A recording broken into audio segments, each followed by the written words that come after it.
तो एक नए वीडियो में आपका स्वागत है। वीडियो की स्टार्टिंग में हम देखते हैं training all ground. Instructor navigate कहती है जो तुम्हारी स्ट्रेंथ को कंफर्म करेगा वो बस सिंपल है, तुम मुझे अपना स्वॉर्ड क्यूआई दिखा दो। तुम अपना फिजिकल स्ट्रेंथ को छोड़ के अपने स्वॉर्ड क्यूआई को इस्तेमाल करो और अपने माना पे रिलाई करो। मुझे कहता है मुझे पता है। फिर वो अपना स्वॉर्ड क्यूआई को इस्तेमाल करने के लिए रेडी होता है और एक स्लैश मारता है जिसमें की उसका स्वॉर्ड क्यूआई होता है। वो जाके उन मैजिकली इंजीनियर डॉल पे लेता है, लेकिन उन डॉल को कुछ होता नहीं है। एमजी कहता है क्या ये अपीयर हुआ फिर से गायब हो गया, लेकिन ये कैसे हो सकता है? कुछ दिनों पहले तक तो ये सही से काम कर रहा था। इंस्ट्रक्टर मैं एक और बार ट्राई करना चाहता हूँ। इंस्ट्रक्टर कहती है रुक जाओ, जैसे मैंने सोचा था तुमने अभी ऑलरेडी बड़ा प्रोग्रेस कर लिया है। अगर तुम अपना माना को अपने स्वॉर्ड के साथ मिला सकते हो, लेकिन इसे अभी भी स्वॉर्ड क्यूआई नहीं कहा जा सकता। तुमने बस इसमें थोड़ा सा ही माना ऐड किया है, लेकिन ऑफ कोर्स ये थोड़ा सा भी तुम्हें बहुत ज्यादा हेल्प किया होगा। मैंने जब सुना था कि तुमने एक ही स्ट्राइक में उस वेबरेन को खत्म कर दिया है तो मैं ये तभी समझ गई थी, इवन दो तुम अभी भी फर्स्ट ईयर में हो। एंज कहता है मुझे समझ नहीं आया ये इतना ही डिफरेंट है। मुझे नहीं लगता कि इतना ज्यादा डिफरेंट है, क्योंकि मैंने थोड़ा सा माना मिला के अपना पावर को इंक्रीज किया था। नाविगेट कहती है हाँ तुम वैसे सोच सकते हो। अगर तुम ऐसे सोचते हो कि स्वॉर्ड क्यूआई माना को कंडेंस करके एनिमी को बहुत ही ज्यादा डैमेज देता है, लेकिन माना को बस अपना पावर बूस्टिंग टूल की तरह देखना ये बहुत ज्यादा गलत पर्सपेक्टिव है। ट्रू पावर ऑफ पॉजिशिंग माना वो है जो तुम्हारे रास्ते को खोलता है ताकि तुम नेक्स्ट लेवल में जा सको। इसलिए मैं तुम्हारे स्वॉर्ड क्यूआई को देखना चाहती थी जो तुम सोचते हो कि तुम्हारे पास है। इस वक्त तुम्हारे पास माना को समझने की जिस तरह की अंडरस्टैंडिंग है ये एसेंशियल बन जाता है कि तुम अपने सारे एरियाज को देख लो एक बार ताकि तुम इम्प्रूव कर सको। शायद तुम अभी ये समझ नहीं पा रहे होगे कि मैं क्या कहना चाहती हूँ, लेकिन इतना जान लो कि हमेशा तुम्हारा लक तुम्हारी साइड में नहीं रहेगा और वही डिफरेंस तुम्हारी तकदीर को डिसाइड करेगा। वो फिर वो सोचने लगता है बाकी इंस्ट्रक्टर की पावर्स के बारे में। इंस्ट्रक्टर नाविगेट कहती है ये बस शुरुआत है, आफ्टर ऑल तुम समय के साथ इम्प्रूव कर सकते हो जब तुम आगे बढ़ोगे। एंड वही रीजन है कि मैं यहाँ पे हूँ तुम्हें हेल्प करने के लिए, और यही सही समय है जिसमें हम मोस्ट फंडामेंटल एस्पेक्ट को सॉलिडिफाई करें, देन बाकी चीज अपने आप ही आ जाएगी। एमसी कहता है इंस्ट्रक्टर लेकिन आप मेरे स्वॉर्ड को क्यों पकड़े हो? इंस्ट्रक्टर अपना माना रिलीज करती है उस वर्ड में, जिससे कि एमसी को भी तकलीफ होने लगता है। इंस्ट्रक्टर कहती है अच्छे से देखना रोनन, यही है द ट्रू इमेज ऑफ ला मंचा, तुम्हारे स्वॉर्ड। एमसी कहता है अच्छा ये है ट्रू इमेज ऑफ ला मंचा, वो जो रेड और कॉस्टली स्वॉर्ड दिखाई दे रहा है। इंस्ट्रक्टर कहती है हाँ तुमने सही कहा, ये मेरे माना को रेजोनेट कर रहा है जो मैंने इसके अंदर डाला है, और ये अपने लेटेंट पावर को मैनिफेस्ट कर रहा है। ओरिजिनली मेरा उरासा और रिप ग्रैंडसा का फेल लॉर्ड जो कि क्राफ्टमैन के द्वारा बनाया गया था, वो ओरिजिनली रिनोड स्वॉर्ड है जो कि अपना ट्रू पावर को हाइड करता है। एक वेपन का ट्रू वैल्यू तभी दिखता है जब वो अपना लेटेंट पावर को अनलॉक करता है और अपने यूजुअल पावर से ज्यादा पावर शो करता है। ऐसा कह के वो एक स्लैश मारती है और कहती है मैंने सुना था कि क्राफ्टमैन डोरन एक मास्टरपीस बनाया है, तो आफ्टर ऑल ये सब सच है। एमसी देख के एकदम शॉक में होता है और कहता है दिस ट्रेनिंग हॉल ग्राउंड को एनहांसिंग स्पेल के द्वारा इंसर्ट किया गया था, आपने उसको एक स्ट्राइक में डिस्ट्रॉय कर दिया, लेकिन ये तो मेरे माना इम्प्रूव करने से कुछ भी डिफरेंट नहीं था। स्वार्सन कहती है ये इसलिए है कि तुम्हारा लेवल ऑफ माना बहुत ही ज्यादा कम है, जिससे कि लाओ मंचा रेजोनेट नहीं कर पा रहा है। आफ्टर ऑल ये अच्छे से जानती है इसका मास्टर इनएक्सपीरियंस है। एमसी कहता है कितनी दुख की बात है कि मैं अभी भी अंडरमाइंड हूँ, लेकिन उसका शुक्रिया कि मेरे पास एक क्लियर गोल आ गया है जिसको कि मैं एम कर सकता हूँ। तो मैं कहाँ से शुरू करूँ इंस्ट्रक्टर? मैं सच में इस मैनरलेस बास्टर्ड को दिखाना चाहता हूँ कि इसका मास्टर किस तरह का इंसान है। इंस्ट्रक्टर कहती है हाँ तुम्हारा माइंडसेट सही है, तो तुम्हारे माना को मेंटेन करने के लिए अभी ट्रेनिंग शुरू करता है जो कि अभी तुम्हारा बिगेस्ट वीकनेस है। फिर हम देखते हैं रोनन ने पहले दिन अपने माना को 48 सेकंड तक मेंटेन कर पाया। फिर हम थर्ड डे देखते हैं जिसमें उसने 1 मिनट और 32 सेकंड तक अपना माना को मेंटेन कर पाया। फिर हम देखते हैं फिफ्थ डे जिसमें कि वो 2 मिनट और 12 सेकंड तक अपने माना को मेंटेन कर पाया। फिर वो ऐसे ही बढ़ता है 2 minute 50 second, 3 minute 41 second, 5 minute 12 second, फिर ऐसे ही 14 दिन बीत गए और वो 13 मिनट तक अपना माना को मेंटेन कर पाया। वो कहता है मैं अपने गोल को बहुत पहले ही सरपास कर दिया है, जिसे बाकी लोग को सरपास करने के लिए बहुत साल लग जाते हैं। इंस्ट्रक्टर कहती है तो मुझे अब दिखाओ अपने स्वॉर्ड की वाई स्टेट को मेंटेन करते हुए, मुझे तुम्हें बताना नहीं पड़ेगा ना कि तुम्हें क्या करना है ना? एमसी कहता है ऑफ कोर्स। फिर वो अपना तलवार को अपने साइड में झटकता है जिससे एक विंड प्रेशर रिलीज होता है। फिर एमसी अपना तलवार को अपने मियान में रख लेता है। हम देखते हैं कि उन मैजिकली इंजीनियर डॉल पे बहुत ज्यादा विंड प्रेशर पड़ता है और वो लोग टुकड़े टुकड़े हो जाते हैं। एमसी ने उन सबका गला काट दिया होता है और एमसी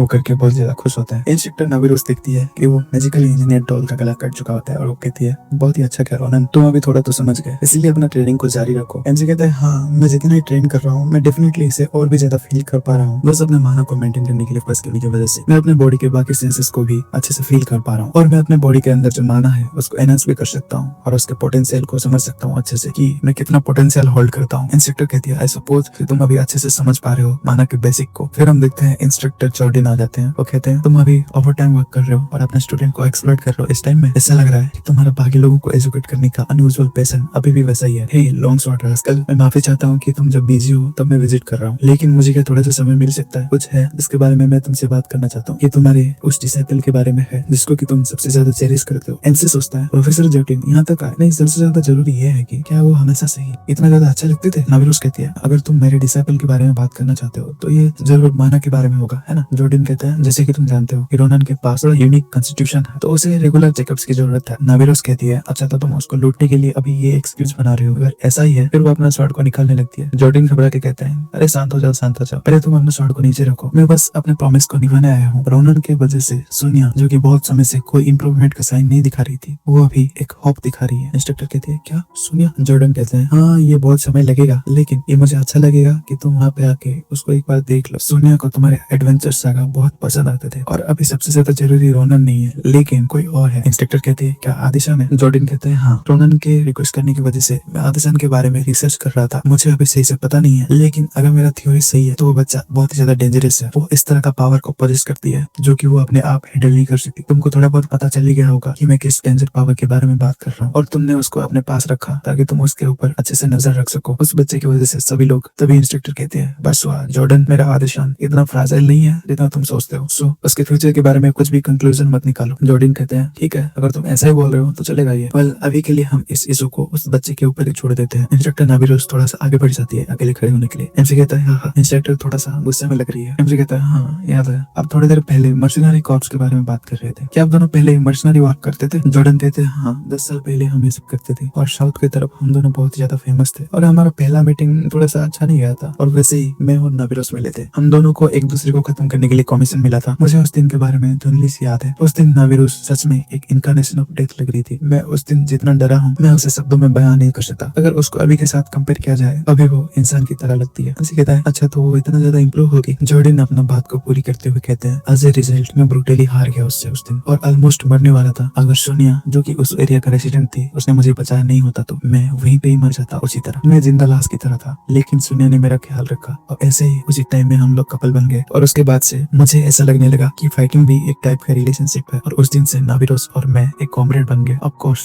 ये पॉसिबल सोनिया के प्योर एंड इनोसेंट नेचर की वजह से हुआ और नाबिरोस तब से मुझे हेट करने लगी और वो मेरी ही गलती थी कि मैं सोनिया को प्रोटेक्ट नहीं कर पाया और मैं सोनिया को जाने दिया, इसलिए वो बहुत ज्यादा गुस्से में थी। फिर भी वो आखिरी तक मेरे सीक्रेट को बचा के रखी, मैं उसी की वजह से अभी तक सोनिया को ट्रीट करना कंटिन्यू रह पाया हूँ और इसीलिए मैं बिलीव करता हूँ कि अगर मैं सोनिया को रिकवर कर लूँ तो नाबिरोस मुझे माफ कर देगी। वो दिखने में ऐसी लगती होंगी लेकिन उसके पास एक अच्छा दिल है। फिर हमें दिखा जाता है next morning magic measurement building hall of road जहाँ पे प्रोफेसर जॉर्डन का ब्लैक मैजिक लेबोरेटरी है। एनसी कहता है मुझे नहीं लगता कि आपकी लैब की तरह इस दुनिया में और कोई ग्लूमी प्लेस होगा प्रोफेसर, आप श्योर हो कि हम लोग यहाँ पे आ सकें? प्रोफेसर कहता है अगर ये ग्लूमी भी हो तो थोड़ा सा सेल लो क्योंकि यहाँ पे सुपर एक्सपेंसिव इक्विपमेंट है जो कि हम सिर्फ यहीं पे इस्तेमाल कर सकते हैं। द अडल्ट माना एक्सट्रैक्टर वो एक इस तरह का मैजिकल टूल है जो कि इनबोर्न माना को एक लिविंग बीइंग के अंदर से बाहर ला सकता है। ये इस तरह का ऑब्जेक्ट है जो बाकी लोग जो स्ट्रगल कर रहे हैं अपने माना को समझने के लिए जैसे कि आदिशान उन लोगों के लिए एक वरदान है और वो लोग इसको यूज करने के लिए अपना पूरी जिंदगी की फॉर्चून भी लुटा सकते हैं। फिर वो आदिशान से कहते हैं वहाँ पे जाके खड़े हो जाओ, ये समय हो गया है हम उस सीक्रेट के बारे में जाने जो तुम्हारे अंदर छुपा हुआ है। वो आदिशान से पूछते हैं तो तुमने अपने आप को मेंटली प्रिपेयर कर लिया है ना? आदिशान कहती है हाँ मैंने कर लिया सर। फिर वो कहते हैं ठीक है तो हम शुरू करते हैं इमीडिएटली। फिर हम देखते हैं आदिशान की बॉडी से ब्लैक कलर की माना निकलने लगती है। वो कहती है प्रोफेसर ये क्या है, कुछ काला चीज मेरे बॉडी के अंदर से बाहर आ रही है। हम देखते हैं उसके बॉडी से बहुत ज्यादा ब्लैक एनर्जी निकल रही होती है जो कि उन टेस्ट सब्जेक्ट के आसपास गुजर रही होती है जिससे कि वो मरा हुआ टेस्ट सब्जेक्ट गुर्राने लगता है। एमसी कहता है मैं बिलीव नहीं कर सकता कि वो इतना ज्यादा इन्फ्लुएंस पोजेस करती है जबकि उसने ये एबिलिटी थोड़ा सा भी इस्तेमाल नहीं किया अभी तक। ये कितना इनक्रेडिबल है। द ग्रैंड कमांडर जो मेरे पिछले लाइफ में थी जो कि आयरन लेडी के नाम से जानी जाती थी और बैटलफील्ड में रूल करती थी, the strongest and most evil power जो कि इस एम्पायर की हिस्ट्री में भी नहीं होगा, वो उस तरह की पावर पोजेस करती थी। आसन कहती है सर ये क्या है, मेरा माना का कलर इस तरह क्यों है? प्रोफेसर जॉर्डन कहता है मैं जैसा सोच रहा था ये वही है, अब मुझे कोई भी शक नहीं है, ये जरूर शैडो माना है। नाबिरोस कहती है शैडो माना आखिर ये क्या है? मैंने इसके बारे में पहले रोनन से सुना था लेकिन आखिर ये है क्या? मैं इस तरह के माना के बारे में पहले कभी नहीं सुना था। इंस्ट्रक्टर जॉर्डन कहते हैं शैडो माना के बारे में सारा चीज टॉप सीक्रेट रखा गया है तो बाकी लोगों को इसके बारे में पता लगाना ये थोड़ा सा डिफिकल्ट हो जाएगा, लेकिन मैं क्यूरियस हूँ कि रोनन को इसके बारे में कैसे पता है। रोनन कहता है हाँ, पहले ही छोटी चीजों को स्किप करके बड़ी चीजों पे फोकस करते हैं, चाहे अगर ये टॉप सीक्रेट होता भी नहीं फिर भी तुम इसके बारे में इतना ज्यादा इन्फॉर्मेशन फाइंड नहीं कर पाते। आफ्टर ऑल शैडो माना यूजुअली ज्यादा बार दिखता नहीं है, पॉसिबली 100 सालों के बाद ये मैनिफेस्ट होता है, फिर भी ज्यादातर लोग इसे हैंडल नहीं कर पाते और मर जाते हैं। जो तुम्हारे बॉडी से थोड़ा सा निकल रहा है उसको देख के तुम फील कर ही पा रहे होगे, वो ऐसा चीज है जो कि फंडामेंटली डिफरेंट है जैसा माना हम यूजुअली यूज करते हैं। ये माना अलाउ करता है कि जिसके पास माना नहीं है वो भी स्ट्रॉन्ग स्वॉर्ड मास्टर की तरह बन सकता है और ये इम्पॉसिबल को भी पॉसिबल कर सकता है।